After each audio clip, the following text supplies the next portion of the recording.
Igreja Açores, o programa com a atualidade da Diocese para ouvir ao domingo, ao meio-dia, na sua RTP Antena 1 Açores.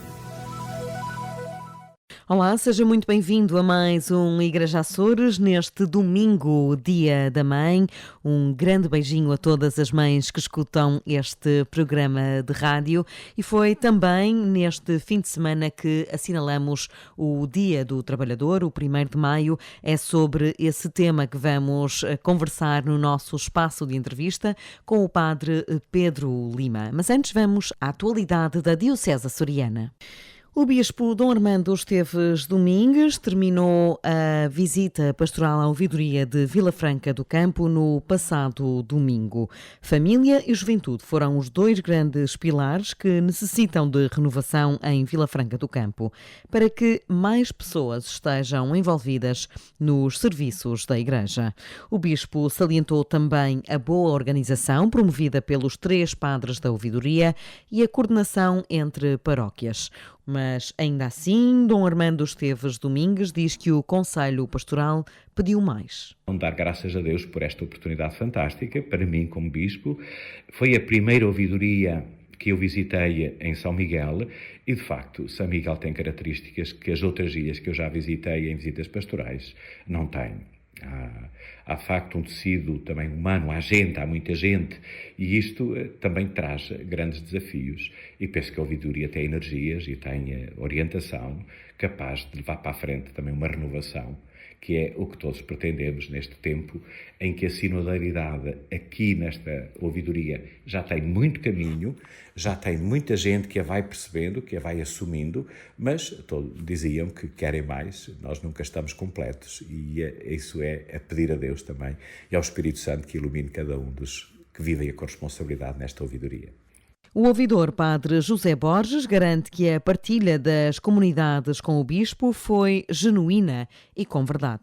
A minha percepção é que o Sr. Bispo, o Dom Armando, aquilo que ele viu, ouviu, participou, celebrou, abraçou, não foi um dourar da pílula do nosso lado da vila que o recebeu, mas foi de gente que ama a Igreja, que serve os irmãos, que quer a comunidade que ande para a frente e construa o edifício espiritual que é o Reino de Deus na Terra.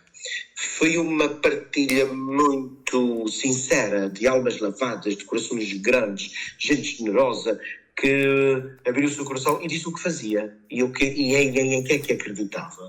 E nós começamos a ver que no cômputo geral é muito o que se faz. Da Assembleia de ontem, preparada pela coordenação do Conselho Pastoral de Ouvidoria, nós tivemos podemos dizer, uma mão cheia de desafios, compromissos e realizações. Primeiro, uma pastoral assente na espiritualidade, na formação, na família, na juventude. Na família, chamar casais, o Sr. Bispo insistiu muito nisso, chamar os casais para participar, eles dois, nos movimentos, nas associações, nos eventos, nas formações, portanto, em casal, em família. E a juventude, este caminho que é o jovem que chama outro jovem, entusiasmado. Há pequeninas luzes de esperança que nós podemos ver que iluminam bem os passos que nós estamos a dar. Na visita pastoral, Dom Armando Esteves Domingues destacou 3 eixos fundamentais da visita: o conhecimento das comunidades, a proximidade com as pessoas e a identificação de desafios pastorais. Arrancou na passada quinta-feira a Assembleia Plenária do Conselho Pastoral Diocesano no Centro Pastoral Pio XII, em Ponta Delgada. Na abertura, o Bispo Dom Armando apelou à comunhão entre agentes de pastoral para uma comunicação mais eficaz. Prestais, repito, um serviço à Diocese, não apenas ao Bispo, a quem dais umas ideias, deixais uma ata para que ele depois faça o resto, o que entender. Não é assim que ele veja um conselheiro. Só o Espírito Santo é ciência. Nós, quando estudávamos filosofia, quando eu estudava essas coisas, falava-se de ciência infusa. O Bispo não tem ciência infusa. Convosco tem o Espírito Santo. Trazeis, certamente, reflexão feita, pena quem não a fez ou não a partilhou. Tendes uma igual e importantíssima opinião pessoal aqui, que assumis pessoalmente, a menos que tenha sido algo que tenha sido estudado e trazeis parecer que deveis transmitir, e isto enquanto membros deste Conselho. Mas isto pressupõe que depois levareis para as respectivas comunidades. Se não fazeis este circuito completo, algo fica partido e continuará, como foi dito já no ano passado, a não cumprir por inteiro a sua missão. Isso já não dependerá de mim, nem da Diocese, mas do funcionamento nos órgãos de corresponsabilidade, que são, este ano, prioridade. Haverá amanhã até um tema relacionado com comunicação interna, porque, ouve-se dizer, as coisas da Diocese não chegam às bases. Já o ouço desde que nasci nesta comunidade. Em vários conselhos, o que vem da Diocese não chega, não se torna relevante, vem de cima, não tem impacto. Podeis refletir muito, poderemos nos diversos órgãos, e dar muitas ideias, mas não é uma questão de comunicação, é antes uma questão de comunhão concreta e de corresponsabilidade em todo o momento. Bem-vindos então a este Conselho, onde seremos chamados a falar e a ouvir, a rezar e a deixar-nos tocar por dentro, para discernirmos sobre o que a Igreja é chamada a ser para fora. Este dentro e fora é apenas uma imagem, porque não há dentro nem fora. É um desígnio de unidade. Não se trata de fazer proselitismos, mas de assumir a responsabilidade inadiável de acolher, acompanhar e formar os batizados que nos são confiados para serem discípulos de Jesus Cristo neste tempo. Se os métodos que temos seguido não estão a dar fruto, questionemos-nos seriamente e por isso aqui estamos. Dom Armando Esteves Domingues presidiu a abertura dos 3 dias de trabalho, que tem como objetivo avaliar o primeiro do triênio pastoral e preparar uma nova etapa missionária. Penso que há necessidade de devolver um rosto público à fé cristã, alternativo tanto ao perfil institucional gasto a que nos habituamos, como ao elogio da singularidade que avança sozinha contra todos com o seu Deus. Há por vezes dificuldade de onde não se é protagonista, não se participa plenamente. Espreita-se, e se calhar isto muito também do lado dos padres. Procuremos sair do cenáculo, onde cada um tem a sua própria fé, mas os que lá estão são cada vez menos, e reencontremos a cena pública, em bom sentido, para o anúncio do Evangelho. Por outras palavras, o desejo é recomeçar a partir da fé pascal, do encontro com o ressuscitado, para chegarmos a uma verdadeira Páscoa da fé e ressuscitar também nós com Jesus das cinzas que por vezes nos rodeiam. Na reunião do Conselho Pastoral Diocesano foram destacados como aspectos positivos a dinamização dos conselhos pastorais, a constituição de equipas de preparação para o batismo e uma maior consciência da importância do sacramento do batismo na vida cristã. A Fundação AIS, Ajuda à Igreja que Sofre, apresentou na passada terça-feira, 28 de abril, o relatório que sai de 2 em 2 anos sobre liberdade religiosa no mundo. Rússia e Ucrânia entraram agora para a lista de países com discriminação religiosa, fruto da guerra que começou em 2022. Mas a tendência é generalizada, garante Catarina Betancourt Martins, da Fundação AIS, afirmando que em 62 países do mundo não existe liberdade religiosa.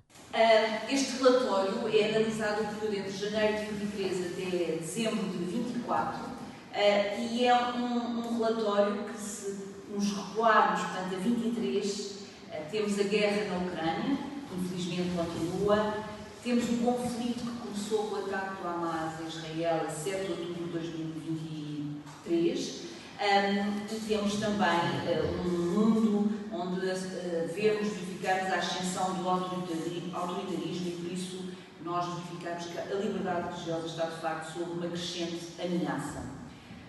Depois, e olhando aqui para estes gráficos que estão a ver, portanto, destes 196 países que são analisados neste relatório, encontramos 62 países onde não há liberdade religiosa, em que 24 são classificados como perseguição, a pior categoria deste relatório, e 38 como discriminação, e afeta esta questão desta ausência da liberdade religiosa, afeta 5,4 mil milhões de pessoas no mundo. Ou seja, para percebermos isto, num terço dos países do mundo, nós temos 2/3 da população que vive sem liberdade religiosa, em que, de facto, é um ponto que eu quero que guardem, porque é para mostrar a dimensão que nós estamos a viver e que muitas vezes nos passa ao lado, infelizmente. O continente americano, grande parte do continente africano, depois temos a Ásia, Médio Oriente, claro, e também aqui a Ucrânia e a Rússia, que pela primeira vez também estão indicados como países com discriminação, que tem a ver, evidentemente, com as consequências da própria guerra que estamos a viver na Ucrânia. Feitas as contas, em 24 países do mundo há perseguição religiosa, a categoria mais grave do relatório. A perseguição religiosa é quando não podemos exercer livremente a nossa fé, podemos ser presos, podemos ter repressões, podemos, no limite, ser mortos por causa desta ausência de liberdade religiosa. A discriminação são países onde somos discriminados com base na nossa religião, porque há muitos países do mundo em que a nossa religião está inscrita no nosso cartão de cidadão, e aí é mais fácil para as autoridades fazerem esta discriminação com base na nossa religião. Portanto, nestes 24 países vivem 4,1 mil milhões de pessoas. Não nos podemos esquecer que os maiores países do mundo, mais população, peço desculpa, só para voltarmos atrás, os maiores países do mundo em termos de população estão aqui, nestes grupos, e por isso este número tão grande, um terço de países viverem 2/3 da população mundial. Em 38 países do mundo existe atualmente discriminação com base na religião. Depois temos aqui, nos países onde há discriminação religiosa, são 38 países do mundo, onde vivem 1,3 mil milhões de pessoas, e que corresponde, portanto, a cerca de 17% da população mundial. Nestes países, nós temos, neste conjunto de países, temos países como o Egito, a Etiópia, o México, a Turquia e o Vietnã, em que os grupos religiosos enfrentam restrições sistemáticas ao culto, à expressão e à igualdade jurídica. Embora não estejam sujeitos, então, a uma repressão violenta, esta discriminação resulta, com frequência, em marginalização e também desigualdade jurídica. Existem ainda alguns países sob observação. Neste relatório também colocámos 24 países sob observação. Isto porquê? Porque verificamos que há uma série de sinais, como eu vos disse há pouco, todos os países fazemos uma análise, uma perspectiva dos próximos 2 anos, e neste relatório as perspectivas são que, de facto, há sinais preocupantes, onde verificamos que há o aumento da intolerância, há a erosão das proteções legais, há o extremismo religioso e há também a crescente interferência estatal na vida religiosa. E, portanto, nestes países, nós temos cerca de 750 milhões de pessoas que vivem nestes países. Depois, para percebermos quais são as grandes ameaças que existem hoje relativamente à liberdade religiosa no mundo. Temos aqui, em primeiro lugar, em 52 países, temos o autoritarismo, depois temos o extremismo religioso, temos o nacionalismo étnico-religioso e temos, por fim, o crime organizado.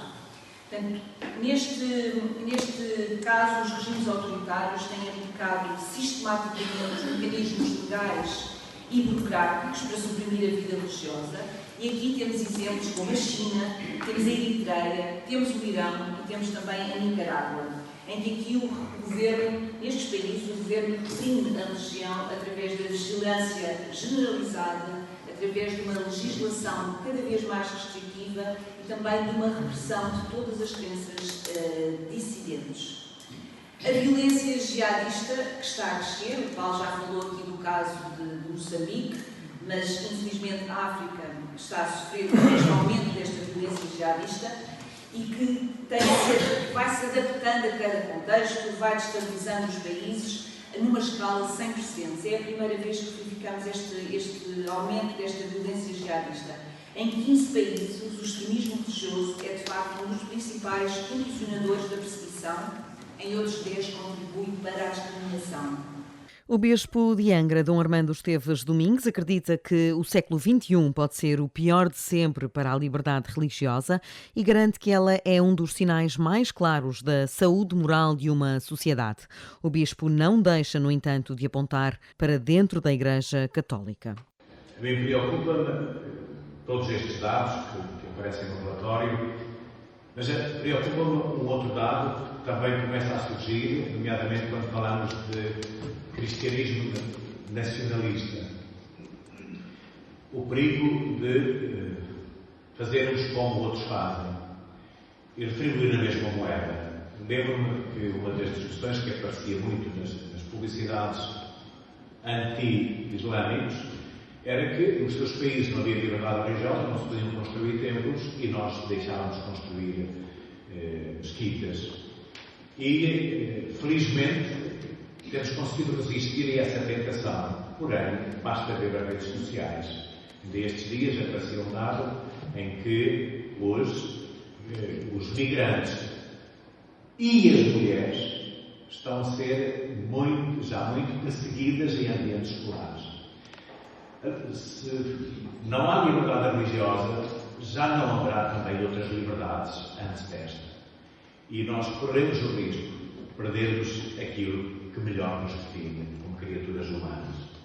A liberdade religiosa é depois a capacidade de cada um procurar a verdade e viver a fé de acordo com as suas convicções, sem perseguições nem coerções.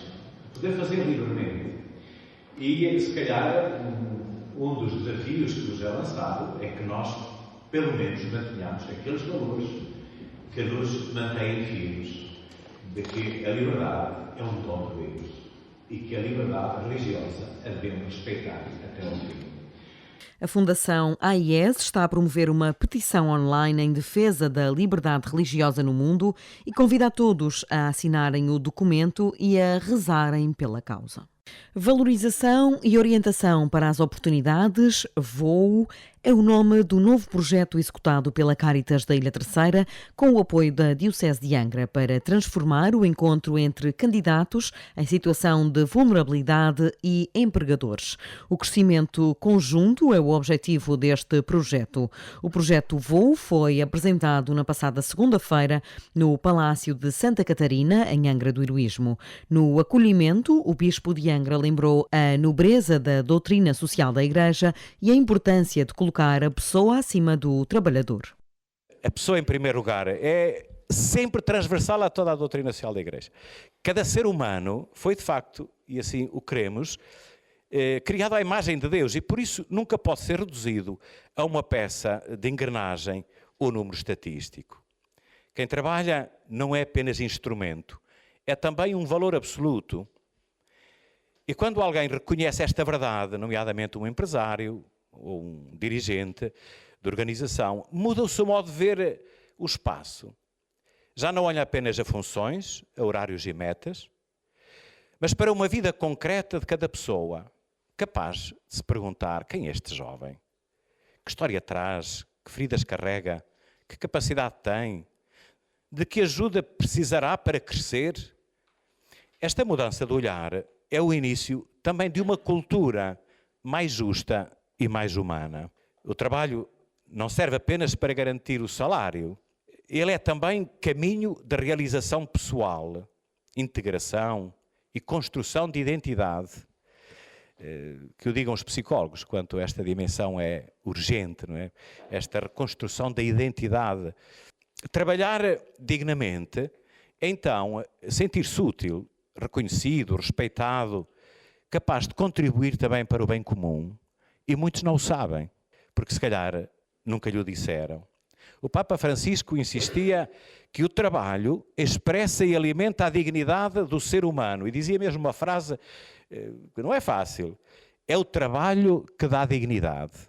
Para isso também a nossa missão social, de todos os que intervêm nestes processos que lidam com gente que vive em desvantagem, sejam jovens com pouca formação escolar, com limitações pessoais, com histórias de abandono ou com fragilidades familiares. Podíamos aqui enumerar alguns grupos mais, sem abrigo, prisioneiros, tanta gente. Muitos deles não precisam nunca de quem os julga e os faça passar por um crivo.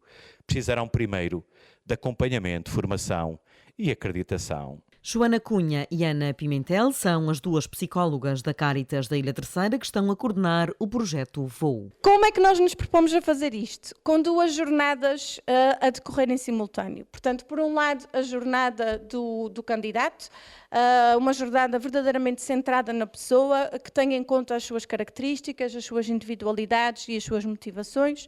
E, por outro lado, a jornada também do empregador. E nós hoje o que queremos é vir-vos dar a conhecer um bocadinho destes 2 caminhos.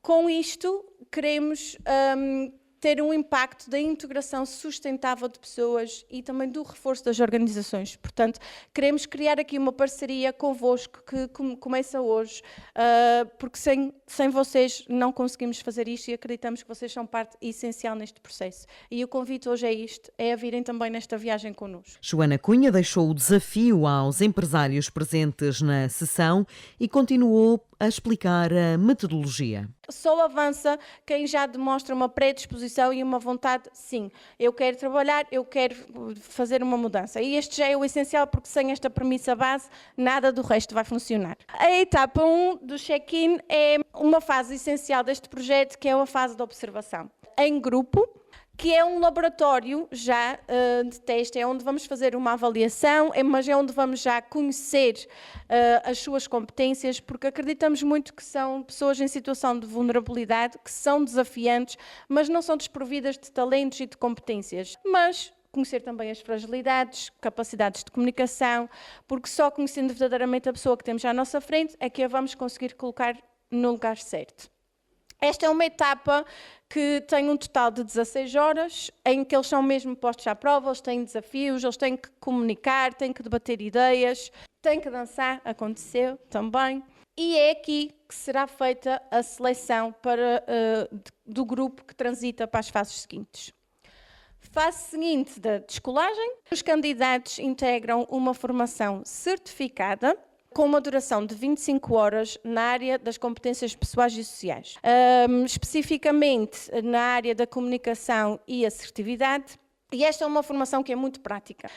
Não serve muito eu e a Ana ou o Gabriel estarmos a explicar o que é a assertividade se eles não tiverem que passar por isso e a treinar. Portanto, é uma formação mesmo muito prática.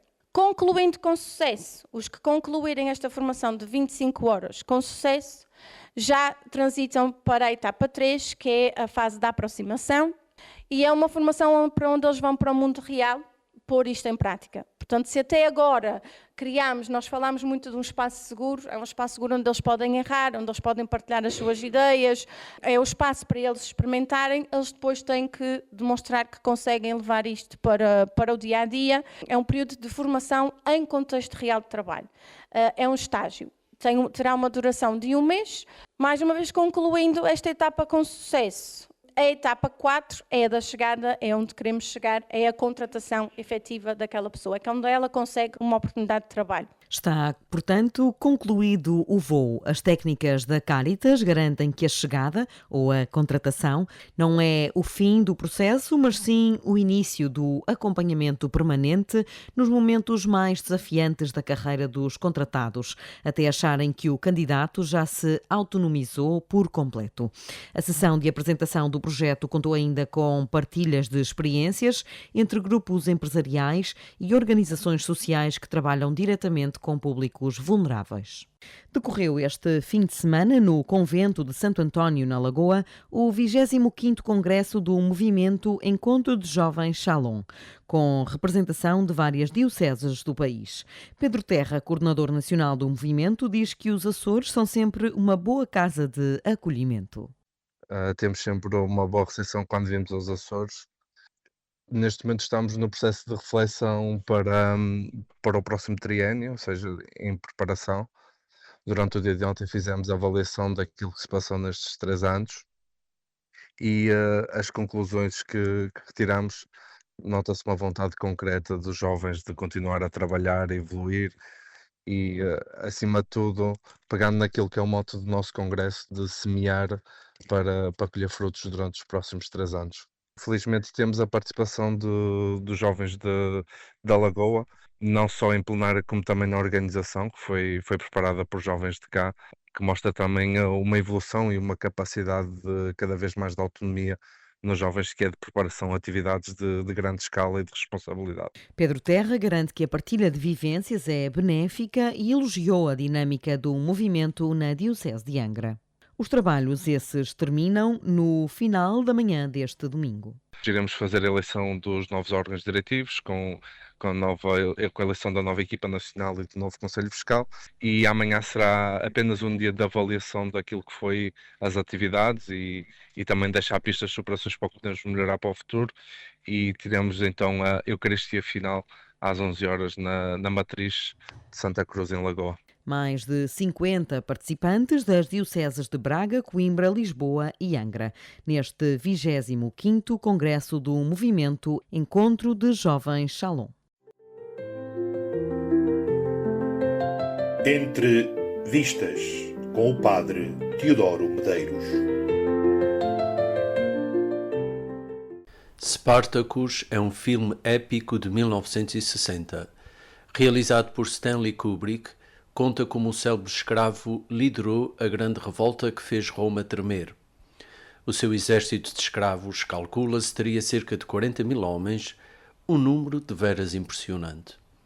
A ação prolonga-se por cerca de 3 horas, delineando também o idealismo, as angústias e a vida amorosa do guerreiro Trácio.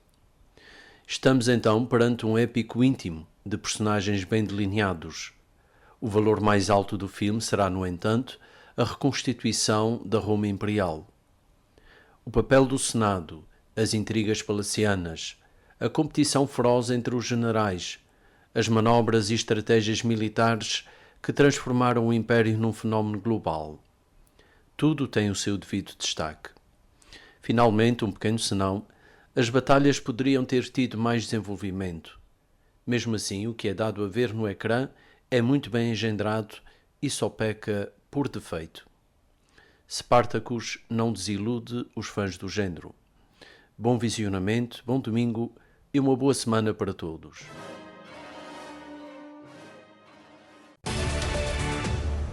E o nosso convidado deste espaço de entrevista é o padre Pedro Lima, ele que é assistente nacional da LOC, da MTC e da JOC.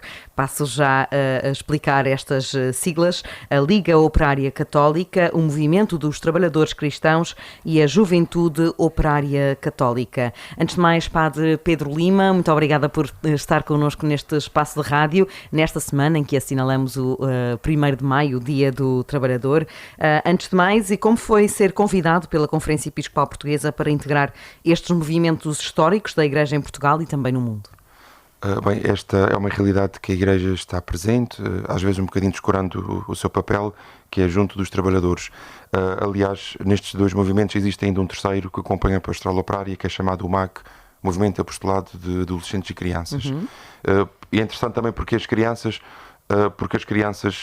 e os adolescentes não são alheios ao mundo do trabalho, primeiro porque são influenciados pela vida do trabalho dos seus próprios pais, e também por esta influência também eles próprios vão moldar a forma como vão encarar o trabalho e também pensando numa perspectiva futura, nos sonhos, daquilo que lhes vai preocupar acerca do seu futuro. Portanto, é isso. neste 1º de maio é um dia muito importante porque é um dia em que nós unimos-nos à voz de tantas organizações para defender e promover a dignidade no mundo do trabalho. A JOC participou na manifestação em Coimbra, juntamente com a manifestação onde integraram várias associações e sindicatos, também para manter viva esta realidade de que a Igreja tem um grupo, a Juventude Operária Católica, que luta pelos direitos dos trabalhadores. Sim, e que está preocupada, atenta na etapa da revisão de vida, na etapa do ver, onde olhamos para a realidade.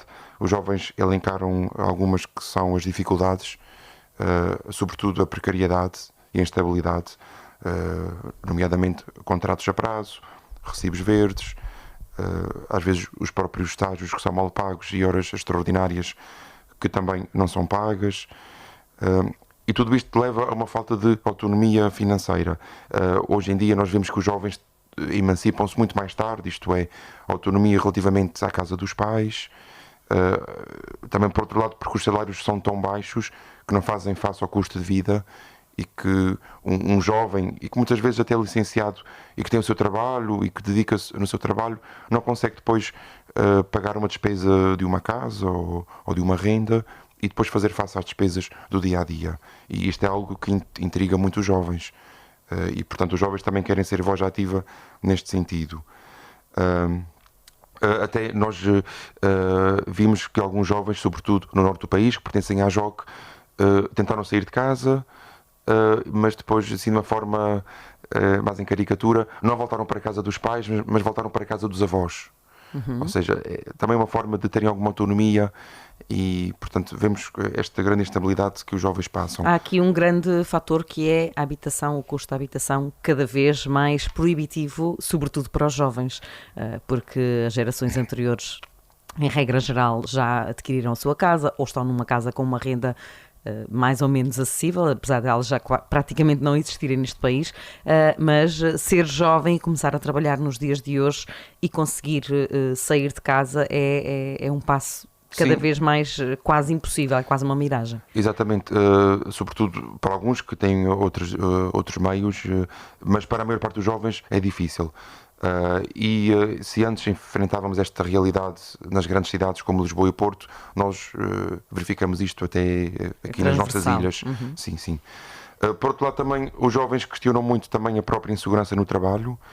Existem ainda muitos acidentes de trabalho, alguns problemas relacionados com saúde mental e com esgotamento, e também muita falta de perspectiva no futuro. Ou seja, se Portugal é um país de imigração, onde nós vemos que muitas pessoas vêm aqui para o nosso país à procura de melhores condições de vida, também vai se tornando um país de emigração, quando muitos jovens, e sobretudo os mais talentosos e os mais qualificados, vão à procura de outras perspectivas de trabalho noutros países que lhes garantem uma valorização daquilo que eles são e dos seus estudos e dos seus talentos e também uma melhor remuneração. Esta questão da saúde mental em contexto laboral é uma coisa das últimas décadas, digamos assim. Não era muito preocupação. Acredita que os empregadores começam a estar mais preocupados com o bem-estar espiritual e mental dos colaboradores ou ainda são só queixas por parte deles? Não, isto até faz-nos pensar naquilo que é a própria doutrina social da Igreja, quando diz que um trabalhador não é uma máquina que produz, mas é uma pessoa humana.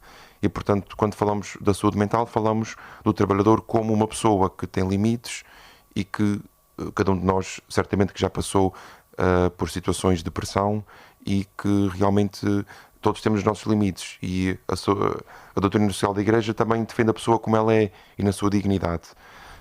Portanto, é uma realidade muito, não é recente, mas é recente no sentido em que é falada de uma forma clara. Portanto, o trabalho também é visto como uma realização pessoal, e se um trabalho não o permite, também vai afetar a própria pessoa na sua dimensão também pessoal, afetiva, espiritual. Essa também era uma questão que lhe queria colocar. Há algumas décadas o trabalho servia para as pessoas colocarem pão na mesa, para sobreviverem, para Hoje em dia o trabalho é encarado como um percurso, uma carreira. Para algumas pessoas o trabalho é praticamente onde se apostam todas as suas fichas, digamos assim. E este peso que se dá à carreira, ao trabalho, à profissão, à progressão, também está a afetar muito, tanto em termos de saúde mental, ou seja, se antes o trabalho servia para sustentarmos a nossa família e a partir o facto de colocarmos tanto peso no trabalho está a fazer com que descuremos um bocadinho também a vida familiar, as preocupações familiares e a própria preocupação com a nossa saúde mental. Sim, sim. Por um lado, o trabalho tem uma forma, como dizia, de realização pessoal, onde nós podemos também render os nossos quase talentos. Quase identitária nos dias de hoje, não é? Sim, sim. O que fazemos é quase identitário também. Então, tem uma forma de valorizar quem somos e de pormos a render todos os nossos talentos, todas as nossas capacidades, todo o nosso esforço. E claro que certamente nós gostaríamos de ver as consequências disso. Por outro lado também, devido à exigência e à carga horária de trabalho, hoje verificamos que há uma falta de tempo para a família, para atividades sociais, para o lazer. E porque nós não vivemos para trabalhar, trabalhamos para viver, é esta máxima. Ou, portanto, aquilo que também nós em Pastoral Operária defendemos muito é esta necessidade de termos espaços de encontro familiares, sociais, espirituais, porque o trabalho não pode abarcar toda a nossa carga horária. Mas há países que já estão a dar esses passos, portanto, a aderir a reduções horárias, a semanas com menos dias, para que as pessoas tenham mais tempo para a família. Em Portugal ainda não estamos nesse ponto, não é? Exatamente, sim. Existem aliás, algumas experiências... neste momento até se discute precisamente o inverso, com o novo pacote laboral, em que vai haver algumas restrições, nomeadamente nas reduções de horários para quem tem filhos menores, uma série de os bancos individuais de horas. Como é que podemos dar este passo e sensibilizar neste sentido? Pois, uma das grandes críticas feitas a este novo pacote laboral é o desfazamento entre a lei e a realidade. Porque realmente muitas medidas, por serem mais burocráticas e exigentes, não vão de encontro às necessidades dos trabalhadores. Quer a Pastoral Operária, como nós vemos todo este movimento sindical, estão contra algumas medidas. Aquilo que nós podemos fazer é olhar para alguns países, sobretudo da Europa do Norte, que já adotaram outras medidas, apesar de que a cultura é outra e a mentalidade é outra, mas também procurarmos ver o que é melhor para a vida do trabalhador. Estamos a falar dos trabalhadores e quando a Igreja se insere nesta realidade é uma grande massa, porque falamos dos pais, falamos dos jovens, falamos das crianças, falamos também daqueles que já trabalharam, que são os reformados e que ainda continuam a contribuir para a sociedade, contra estas perspectivas do idadismo, pensando que já produziram ou que não têm utilidade, que é uma realidade que não é certa. Cada pessoa é digna e tem algo a contribuir à sociedade. Até porque, com a idade da nossa reforma, temos mesmo é que lutar contra o idadismo, porque à altura a que nos vamos reformar já estamos com uma idade bastante avançada, mas continuaremos sempre a ser úteis à nossa medida. Exato. Padre Pedro Lima, como é que tem sido esta experiência? Acredita que o facto de ser um padre jovem com formação em teologia, como é que acha, porque é que acha que surge este convite para ser assistente nacional destes movimentos? Bem, também é preciso haver uma sensibilidade social e, sobretudo, porque a Pastoral Operária incide muito na realidade do Evangelho e também nesta dedicação aos mais pobres, aos mais desfavorecidos. Portanto, esta dimensão social e é algo que a Igreja também, às vezes, vai assumindo como um parente pobre, mas muito necessário. Aliás, quando olhamos para a vida de Jesus também trabalhou, e foi um trabalhador, mas Jesus tinha uma grande preocupação, sobretudo por esta margem da sociedade, os mais pobres, os mais desfavorecidos, e portanto acho que a Igreja tem que ter esta voz presente. Mas porquê o Padre Pedro em específico? Porque sim. Sempre esteve muito ligado a estes movimentos? Não, porque surgiu um convite, ou seja, outros padres também aqui da Diocese também o fizeram, como o Padre Manuel. E como é que está a ser a experiência? Sim, Neste contexto, ainda por cima de aprovação deste pacote laboral. É assim, a presença nestes movimentos é sobretudo é isto mesmo, uma presença, como presença da Igreja, porque são movimentos de grande militância e com um grande protagonismo laical, ou seja, o padre é um assistente, não é o coordenador, como acontece noutras situações. Portanto, é uma presença de acompanhá-los, animá-los e dar sempre esta esperança da Igreja. Porque estes movimentos queixam-se muito desta falta hierárquica da Igreja ou desta falta de preocupação. Porque também é difícil também a própria Igreja institucional estar presente em todos os movimentos e em todas as áreas da vida. Mas esta é algo que é importante.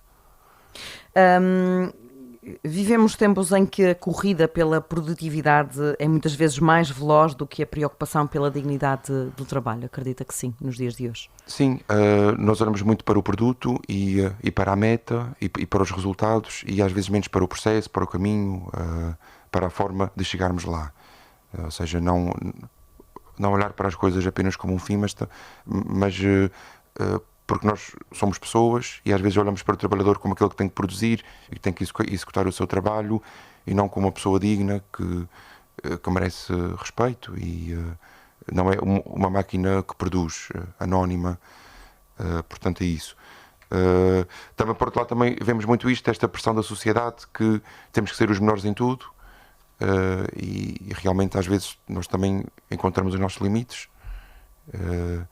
Por outro lado também a valorização de qualquer tipo de trabalho. Às vezes nós encontramos na sociedade trabalhos menos qualificados, mas por este rótulo não significa que se possa prescindir deles. Aliás, são até bastante necessários. E muito menos pagar-lhes mal. Exatamente, sim. Padre Pedro Lima, estes movimentos têm grande relevância nacional, mas em termos diocesanos, nós temos muitos jovens com a noção de que existe esta juventude operária católica ou movimento dos trabalhadores cristãos? Aqui nos Açores há uma margem de uma certa faixa etária que sim, porque já existiu, agora não, mas existe sobretudo muito com uma presença significativa no norte do país, onde existem também grandes fábricas e um grande número de operários, e também nos grandes centros, em Lisboa, Porto, Setúbal. E como é que podemos sensibilizar os trabalhadores e particularmente os jovens açorianos para estarem mais atentos aos trabalhos destes movimentos? Sim, eu acho que cada jovem tem esta preocupação interior relativamente ao seu futuro, mesmo que não esteja num grupo ou num movimento. Portanto, é uma forma de poder fazer algo, agir. O padre fundador da JOC, o padre belga Cardin, dizia que o jovem deve ser o protagonista da sua ação. E que não deve fazer a revolução, mas ser ele a revolução. Ou seja, quando o Papa Francisco falava muito da esperança, não era uma atitude passiva de estarmos à espera que as coisas mudem, mas é também cada um poder inserir-se ativamente nesta construção de um mundo melhor. Eu acho que cada jovem tem isto entre si. É só dar asas àquilo que já está dentro de si e não se deixar cair neste relativismo ou nesta passividade da sociedade, estarmos à espera que tudo nos aconteça e de lutarmos por isso. Do que viu das manifestações, das celebrações do Dia Mundial do Trabalhador e particularmente festejado em Portugal com algum fervor, continuamos a marcar este dia convenientemente ou aqui nos Açores não lhe damos assim tanta importância? Aqui nos Açores, é mais um feriado. Aqui nos Açores eu não percebi bem o que é que aconteceu. Acho que devemos sair à rua e se é um dia que nos é permitido que os trabalhadores tenham essa voz, grande parte deles estão integrados em movimentos sindicais, mas também termos a consciência de que todos nós devemos, no nosso trabalho e mesmo às vezes pensando que é pequenino aquilo que fazemos ou que tem pouca expressão, lutar por um trabalho digno. Lutar pelo direito dos trabalhadores. Neste dia 1º de maio a Igreja também assinala uma data litúrgica que é o dia de São José Operário. Portanto, porque vê também no trabalho uma forma de dignificação, de realização pessoal, também de santificação. E, portanto, olhando para esta dimensão, não como algo difícil, mas como um meio também de nos realizarmos como pessoas. Padre Pedro Lima, está a esgotar-se o nosso tempo. Que mensagem gostaria de deixar aos jovens, particularmente aqueles que estão neste momento a começar a vida laboral, a entrar no mercado de trabalho? Que mensagem gostaria de lhes deixar neste início de percurso? Ok, é sempre aquela mensagem de Jesus de não nos preocuparmos, de não deixarmos que os problemas invadem a nossa vida e que nos façam derrotar, mas termos esta esperança de que nós podemos ativamente construir um mundo melhor, sobretudo quando nos unimos, porque um jovem sozinho talvez não poderá chegar muito longe, mas os jovens unidos sim. Portanto, unirmos e trabalharmos por este mundo melhor. Padre Pedro Lima, muito obrigada por ter estado connosco neste espaço de rádio, nesta semana em que assinalamos o 1º de maio, o Dia do Trabalhador, prova de que o trabalho é também uma preocupação da Igreja, da doutrina social da Igreja. Obrigada por ter estado connosco e o Igreja Açores está de regresso na próxima semana. Ok, obrigado. Igreja Açores, o programa com a atualidade da Diocese para ouvir ao domingo, ao meio-dia, na sua RTP Antena 1 Açores.